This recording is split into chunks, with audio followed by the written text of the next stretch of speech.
Give people a few minutes to get in there, and everyone want to let us know where you're tuning in from. Hi, Dawn from Texas, and Rebecca from Trinidad. Wow, love that, Trinidad and Tobago. That's great.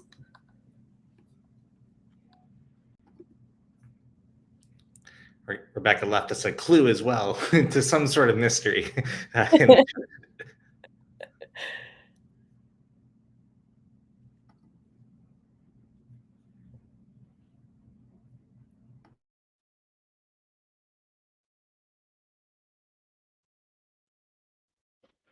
Okay, then. I'm sure people will start tuning in as we go, but I'll start by introducing myself. Hi, I'm Leah Cottam, and I am the host of today's webinar. I'm the Content and Media Manager at RemoFirst, and I'm really excited to be hosting today's webinar on building culture in global and distributed teams.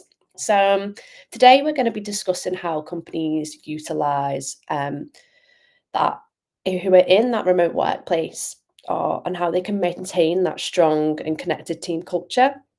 We're going to be sort of discussing trust, how to foster collaboration, and how to really thrive in this remote workplace, especially no matter where you're located. So joining me, luckily, is Jared, the founder and CEO of Offsite. So yeah, welcome, Jared. Do you want to introduce yourself? Tell us a little bit about Offsite.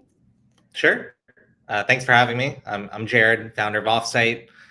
We plan team retreats and offsites for hundreds of remote and hybrid companies, including remote and linear, Webflow, HubSpot, et cetera, et cetera. I'm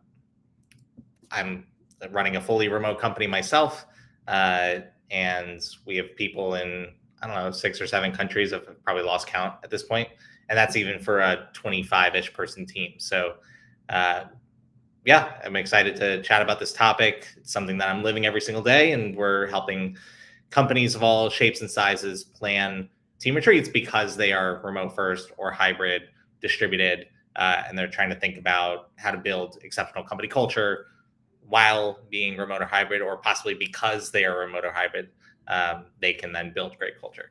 So near and dear to my heart. I appreciate you inviting me to talk about it.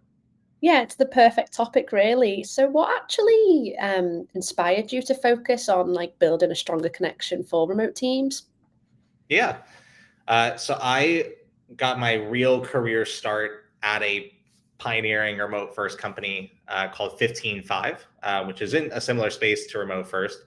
But 15Five is one of the leading employee engagement and performance management startups. They're similar to Lattice or Culture Amp. And I was a teenager when I was working there, directly under the 2 co-founders. And so I grew up in South Florida, and I got to work remotely for this VC-backed startup in Silicon Valley. And I attended offsites with them. And that's when I got to meet my colleagues, participate in conversations about the company's mission, vision, values, help with strategic planning, and really created strong relationships that even to this day, I still keep in touch with about half the people that were in those rooms, including certainly the co-founders of that business who are mentors of mine, and some of the other colleagues that I had. And so that was the initial seed for Offsite, if you will, and certainly for my career in tech. Before then, I worked in the family catering business from 11 to 16 years old, and was probably a rather normal kid, really into basketball growing up, cared about school. And then I cared very little about school as I started becoming an entrepreneur and going down the rabbit hole of eventually starting my own companies and later Offsite.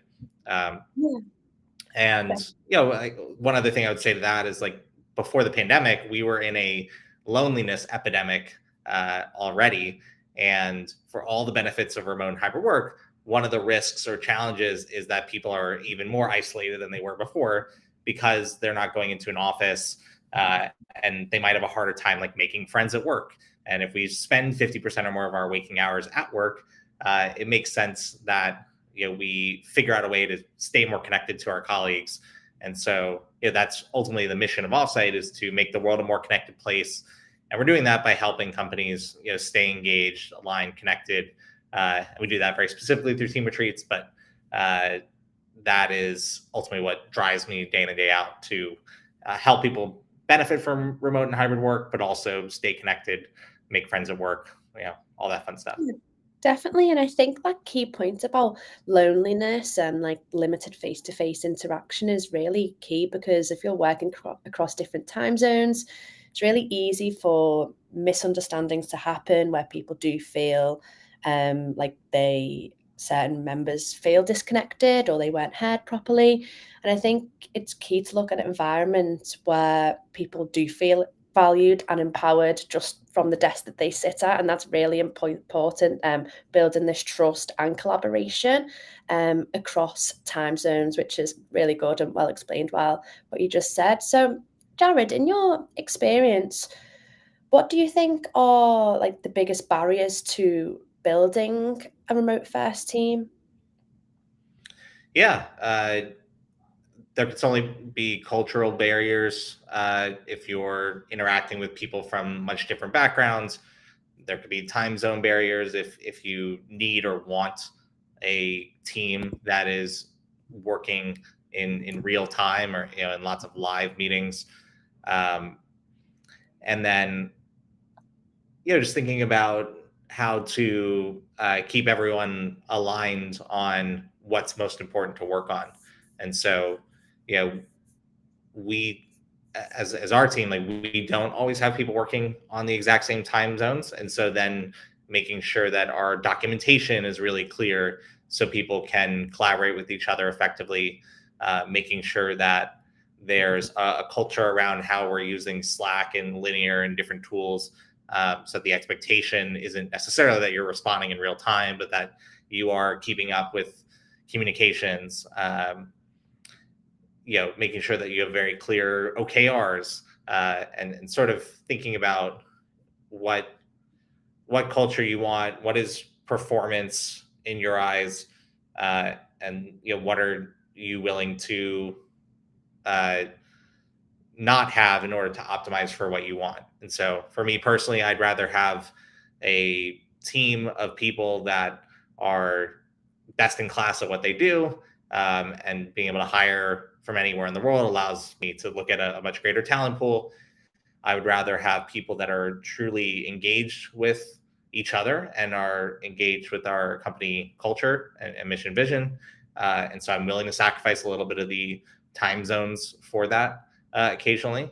But that's not necessarily true across the entire company. Like, our engineering team really values being in the same like North American time zones. And so we tend to hire less internationally for our engineering team specifically, but other teams are willing to be co-located or sort of located in much different places.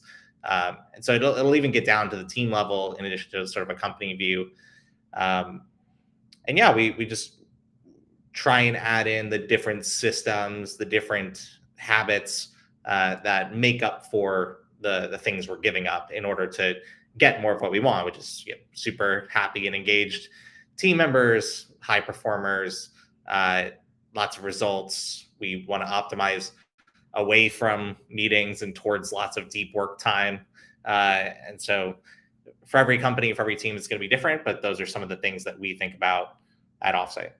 Yeah, definitely. And I think, as you suggested there, it's sometimes not about those barriers, but looking more on the positives of why a remote first team can be much more beneficial to your company.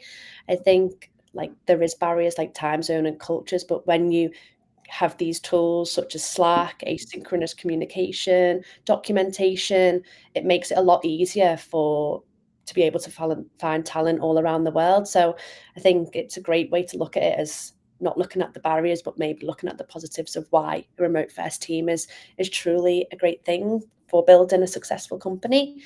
But as we spoke about that asynchronous communication and Slack and those methods of dealing with time zones, I think the key thing is transparency and being able to make sure that everyone knows what's happening at every point. Whether you go offline and someone logs back into your work, everyone knows what's constantly happening. Do you think sort of utilizing these tools is the best way for companies to improve that? in creating transparency and building that trust in a remote first workplace? Yeah, I could share some of the habits and sort of things we do. Yeah. May or may not be right for you and your team, but we use a tool called Geekbot, which does a daily asynchronous stand-up meeting, essentially, and it basically just pings you in Slack, asks like, "How are you feeling? What did you get done yesterday? What are you working on today? Anything blocking you?" And so uh, a majority of the company fills that out every day, and that's cool to like build momentum, but also see if anything's sort of consistently blocking someone. We can try and resolve that pretty quickly. Um, we then have a some sort of weekly meeting. So every 2 weeks, we have an all hands meeting with the entire company. And then on the alternate weeks, we'll do a department leader meeting um, with just my leadership team. And in addition to that, I'm doing one on one meetings at the beginning of every week with my direct reports or my leadership team. And I encourage my leadership team to do one on ones with their direct reports. So these are typically like 15-minute meetings, but can be 30-minute meetings at the beginning of the week for newer team members, or if there's, 2 or 3 different departments, or if like something's especially problematic, then we're spending more time together. But it's still 30 minutes max for me. And like, then we'll do ad hoc meetings or Google or like Slack huddles or things like that throughout the week as needed. But my goal is to have as little recurring meeting time as possible for myself and for my team. Um, there's also certainly like monthly report or well, weekly. I also do a email to the entire company on Monday mornings, typically, just with my perspective on what's important, what's going on. And I've been starting to fold in updates from different teams. So like a sales report that gets filled out on Friday, I can link to it on Monday. Product update on like, here's what we're working on this sprint, and starting calling out people that had certain feature requests or bug fixes. I'm starting to use the Monday morning email as something to like further communicate what's going on. Yeah. Then we have monthly reports to like investors, and certainly like talking to the team at a more strategic level monthly, and then quarterly we're doing OKR planning. We're doing an offsite with the leadership team. Every 6 months, we're doing an offsite with everyone at the company. And so, there's sort of a rhythm of business that we've established. And, that coincides with keeping as simple and as clear of, company-wide objectives as I can, as simple of OKRs as I can, while still like pushing us forward, and making those available to view anytime in Notion. And so there's kind of like the async documentation, there's various check-ins and ways that we report to each other. And then outside of that, it's just sort of chaos in Slack and in different tools, but at least we're communicating sort of the most important things, the main things, and then allowing for, very decentralized decision making, extreme ownership of working with a client or selling or working on something. And yeah, I mean, that's generally how it goes here. Yeah, that's pure transparency at the end of the day, because you're sharing as from such a small level of what's happening with on your team and those blockers on a Monday morning, but also spreading what's happening on a company-wide basis. I think that's really important from like the ground up. And I think I'm going to drop in a poll now, because I think this goes really well with what we're discussing and those biggest challenges that teams face across the time zones. So I'm just going to get that on now. If everyone wants to post that.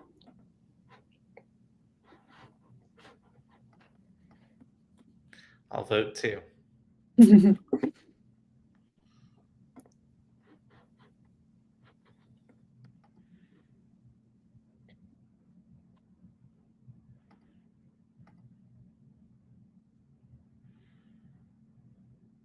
So give that 30 seconds.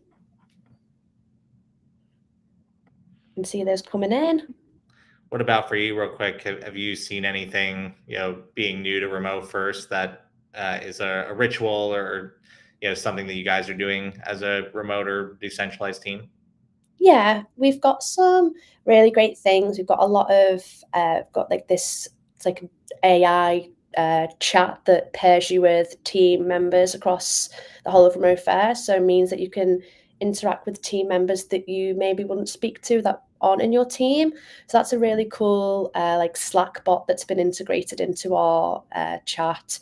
That's been really good for me starting out because it's making me connect with people that maybe I wouldn't, and then it's making me open up new ways of thinking about RemoFirst, especially from a content point of view and a media point of view. So yeah, that's something I've really enjoyed whilst being here. I think we've got all of those votes in now, so I'm just going to close the poll. Thank you so much for everybody who voted there. So if you want to view those results, it was quite equal amongst the rest, but yeah, schedule meetings that work for everyone, I think, is something that, as we spoke about, is really tricky in time zones. But obviously, it's delays in communication, maintaining team culture, and ensuring smooth collaboration following shortly behind them. But yeah, as Jared really clearly discussed, there's loads of great ways for asynchronous communication through Slack, Notion, and documentation, so that when you do go offline, those things are readily available. And if you aren't available, you can easily go and sort of check those out. So let me get that back up.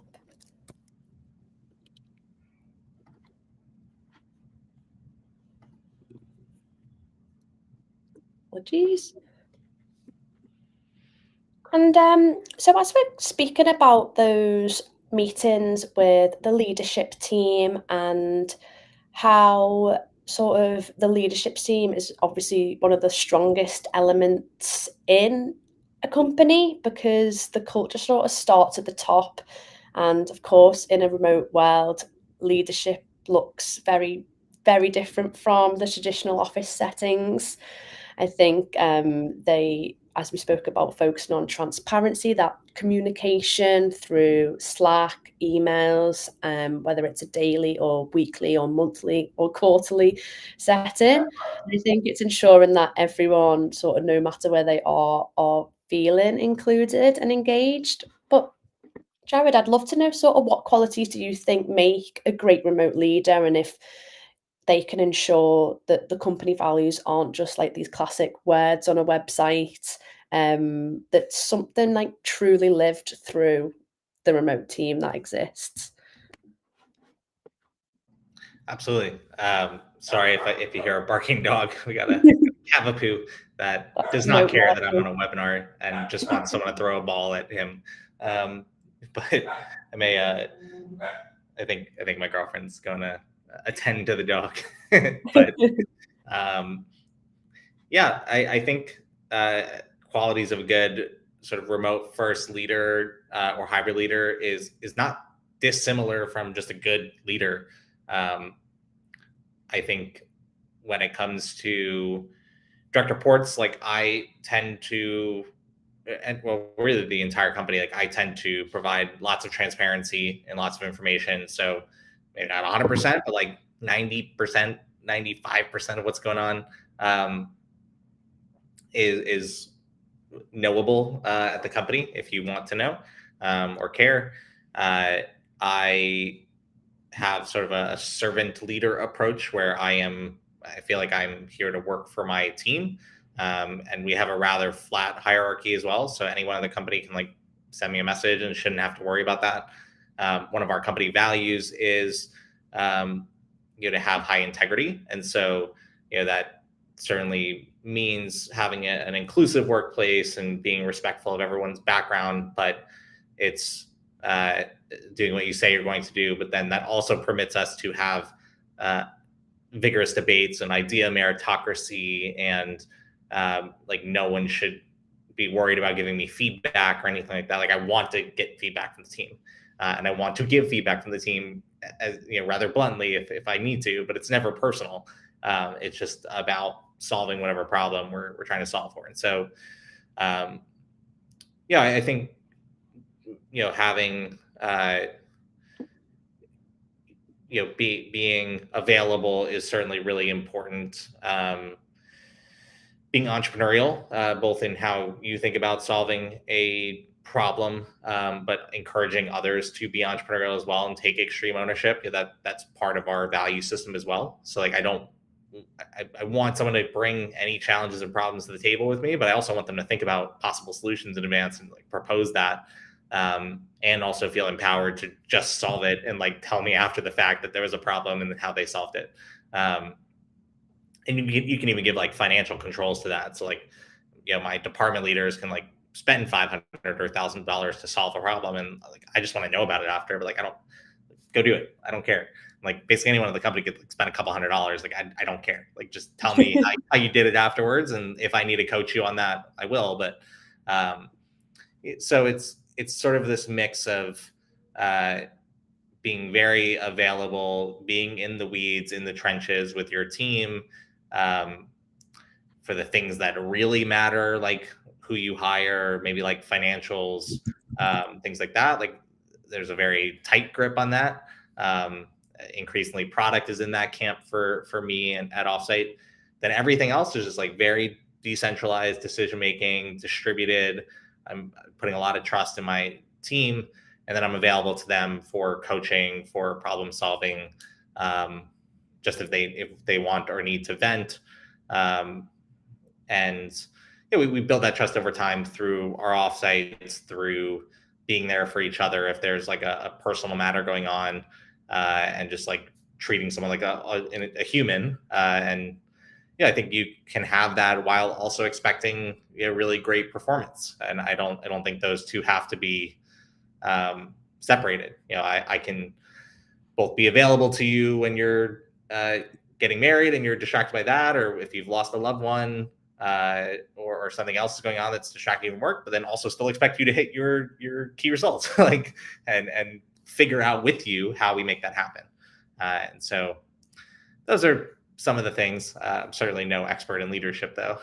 Yeah, definitely. I think that all sort of ties up with being aligned with the people that are below you, because if they feel like they're aligned with you, then they'll be open to reaching out to you, speaking to you, offering ideas and points that they think that can truly help the business. And if you're that type of leadership, that can obviously make your team want to come to you. It'll eventually grow your business as well. And especially, I really like the idea of making everyone else be entrepreneurial as well as yourself, because if they're bringing an idea to the table that maybe they've seen the product from a different viewpoint, or they're working in a team and seeing something that maybe you would never see as a leader, I think that's really key to be able to make people feel like they can come to you and be heard.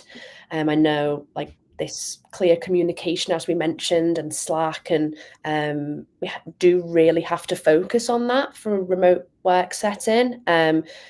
If you're not all in the same room, sat around a table, you may not feel like you can be heard. But I think if you take this leadership approach, then people will be able to reach out to those people and have like this like flat communication that they can reach out to you at any time. So I really think that's a great way for leaders to make their employees feel valued and heard regardless of their communication. So that's really great. And we also spoke about, I know it's been mentioned quite a lot, but this trust element, because obviously if you're trusting people to reach out to you, but you're also trusting them to be productive, I think trust is like the foundation that is keeping culture thriving.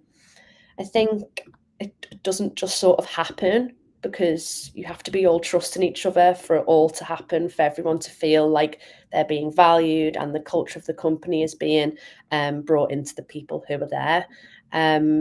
But I think, as you spoke about those offsite daily meetings and interactions, these are rituals, I think, are really great ways to keep that constantly moving and constantly going, and it moves the company along. So Jared, I'd love to sort of know, you've seen lots of remote teams in action, whether they're coming to your offsite, whether you've worked with them in the past. But what do you think are those most impactful rituals, yeah, for remote first teams? Yeah. Again, I'll only speak on kind of what we do that I think is worth noting. For us, it starts even before we hire someone. So when we're writing job descriptions, I and my team are trying to be as detailed as possible on sort of what the day in the life is going to look like and what specific type of person we're looking for, both skill wise and culture wise.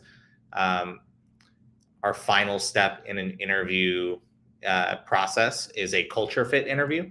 And so we have a couple tomorrow for finalizing a new engineering hire, hopefully. And the hiring manager is not in that meeting, and it is other team leaders who basically are assuming for the final 1, 2, 3 candidates that the skills are there, and is basically a thumbs up or thumbs down on a culture fit. And we're getting, most people are getting the benefit of the doubt, but it's sort of just like a good check and balance if for some reason there's like red flags on culture fit. So I think that's a good catch-all for biased hiring or for just having that final check to make sure someone will be a good fit to our team. We've also started recently doing like a 3-month trial with new hires. And so, they're full-time. The full expectation is they're going to join our team after 3 months, but we're giving ourselves this like period to say, let's make sure it's a good fit before we get married and you're with us for years and years to come. And so that's been pretty new, but we've had 100% success rate, but I think that is great. And then, it's certainly onboarding, like making sure that there's clear documentation and clear handoff of responsibilities, but also like I'm checking in with people. Again, we have a small team, so maybe not possible to have a founder or CEO do this at your company. But I'm like asking people what would make this an amazing experience for them. I'm walking them through our company's mission, vision, values, so that they know what the culture is. And then we're also making sure that they do like coffee chats with people from across the company in different departments, similar to what you were saying earlier. And then it's a self-selecting culture after that. I would say we definitely build it by the various check-ins and communication structures that we have. Certainly at our offsites, we're investing in building deeper, more meaningful relationships with each other. And that's by having unique shared experiences and doing really fun things outside of work. There's different facilitations you can bring up to like encourage people to share more about their personal lives or challenging things that they've gone through in the past and how that makes them the person they are today. Or do like DISC assessments or Clifton Strengths assessments. We have like a personal operating system that we have people fill out when they join the company. So there's like all little things, but I think at the end of the day, it's sort of an ever evolving thing. Like company culture is not a one-time thing. It's not stagnant. It's sort of just the average of like the last 90 days of the company. And so you just have to constantly be investing in it with, new people that are raising the bar talent wise, with different rituals that are constantly investing in that. And then certainly the offsites are one way to get people in the same place together 3 to 5 days at a time. And then they go back home and that, hopefully they're much higher trusting, they're much more connected to each other in the company. And they've possibly like done some strategic planning so they can go home and do deep work. And when they need to solve a problem, they can talk to Tom and Susan because they now are friends with Tom and Susan, whereas maybe before they weren't. Yeah, I think like that start to finish pre-onboarding in the job description to the 3-month period, I think is a really different and like unique way to do it, because sometimes even though you really want to work at a company, maybe the culture fit isn't exactly for you. So even though it's a trial run for the company, it's also a trial run for yourself, because Sure. feel like after 3 months, actually, no, this really isn't for me, at least you feel sort of after that 3 months, you're like, okay, it was great, but for example, but obviously 100% success rate means that it's obviously a great culture fit from the start. So it's nice to have that sort of little barrier in case someone is feeling a little bit nervous about starting at maybe a fully remote company if they haven't done that before and they've got that option. So I think that's really great. We've also just got a Q&A question that's come through as well while speaking about these rituals, saying, how can teams create rituals that feel authentic to their culture, especially when they're new to working remotely? So, yeah, that touches on what I was saying. If someone's quite new working, yeah, do you have any specifics of how people can feel authentic to their culture?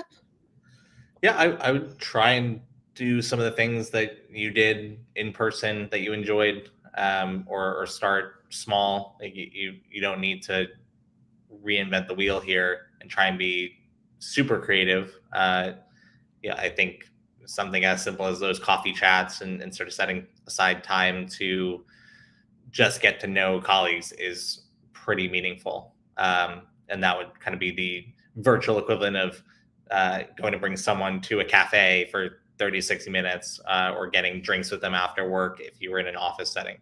Um, you can also like go meet someone in person potentially. And so uh, whether it's an offsite or, you know, for some of our as much as possible with a new hire, like I will go travel and meet the person, especially if they're like a direct report in the leadership team, or like when we hired our newest account executive on the sales team. Um, she's in Ottawa, Canada, and we flew her into New York, which is close to me and close to our head of sales. And so we did like a mini offsite with 3 people. We hired someone else recently in Mexico City, and like my head of sales happened to be traveling in Mexico, and like got to meet up in Mexico City, like in the first, I think it was technically like the week in between getting the offer and starting. But yeah, like you don't have to give up in-person connections. Like if it might be more challenging if you're, you know, in the US and hiring someone in Asia, for example, but if they're accessible, like go get on a plane and meet them, and then find ways to connect with them in person through offsites or at conferences. And then you can scatter in some of the virtual connections and rituals that we talked about. Yeah, and then if yeah, you can make those connections in person as well as whilst you're remote from your desk. I also think a great point here is these like welcome packs and things that people can receive when people are sat at their desk and or they receive their laptop. I think these welcome packs of a water bottle or just something that makes their day to day that little bit better and also makes them part of the team of the company and they feel like they've got that little brand that they can post on LinkedIn. Creates that sort of employee advocacy for the company as well, because if they can be posting on LinkedIn and be happy about the place that they work from the comfort of their own home, I think that's really important and special for a company to be able to have their employees just speaking directly from their mouths and being able to project that where they're working from is a great place to work. So I think that really meets in with the culture of a global and distributed team. So that's really good. We did have another poll as well that I'd love to open up as well. So it's just, I'd love to know, everyone that's listening, how does your team stay connected and aligned with company values? I know we mentioned a few different things there, but I would just love to see what everyone's thoughts were during that conversation of rituals and spontaneous team interactions. Is it those formal wide company communications, as we spoke about, emails or newsletters, or are you just struggling and really want to change the way you're doing that for your remote team? So I'll give everyone a little bit of time to answer that. And then after this, we'll go, if anyone's got any questions that they want to pop into the Q&A, Jared and even myself will be more than happy to answer anything about building culture in global and distributed teams. So we'll just leave that for a moment. Okay, that's great. So yeah, this is really interesting. So the top one is spontaneous team interactions. And I think people really like these because they are quite informal. You don't feel like you're in this work mode. You can maybe be a little bit more yourself. And I think that's how you can be quite aligned, and be able to realize that that is your culture and you can fit in with each other, and speak to people ad hoc and speak about their weekend and that side of things. So yeah, that's really interesting. And obviously, if you are struggling to stay connected, I can see that that is the case for someone. Then yeah, take on all these tips from Jared that he mentioned. He's got a lot of things that he mentioned there, so that's great. So yeah, if anyone's got any questions, we'd love to answer those, but I'll move into sort of closing what we've discussed today. And it's been a really great chat. Thank you so much for Jared for coming on today. It was really good insight of building that culture in distributed team. I think we've really touched on those moments of being transparent, updating, keeping those updates flowing, asynchronous communication and transparency are really key for this to happen. And I really like the point about if on a Monday, if there is any blockers, people can really instantly address these and move forward, because if people don't know there's blockers, then there could be blockers for the rest of the week. So I really enjoyed that point. And I think having, as you said, entrepreneurial leadership like fuels employees that are like that as well. So they want to put their ideas forward, and that also creates that transparent environment. And as we said, those rituals, so those virtual coffee chats, meeting, whether that's in person, online, ad hoc, I think that's all really key to building that great culture. And obviously it's all built through these everyday actions and making sure that everyone stays connected through like clear communication, and making sure everyone feels connected, no matter where they are in the world. So I want to thank you for coming on today, and honestly, I really enjoyed all of your insights.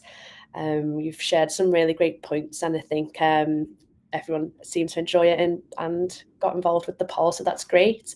I'd also just want to mention that if you do want to dive deeper into this topic specifically, on the latest podcast of our freedom of work, I spoke about employer branding for RemoFirst teams. So I'm just going to drop this link in case anyone wants to delve a little bit further into that. But yeah, thank you so much, and stay tuned for our next webinar. And thanks, Jared. Sure. Thank you very much. See you, everyone. Thanks for tuning in. Bye.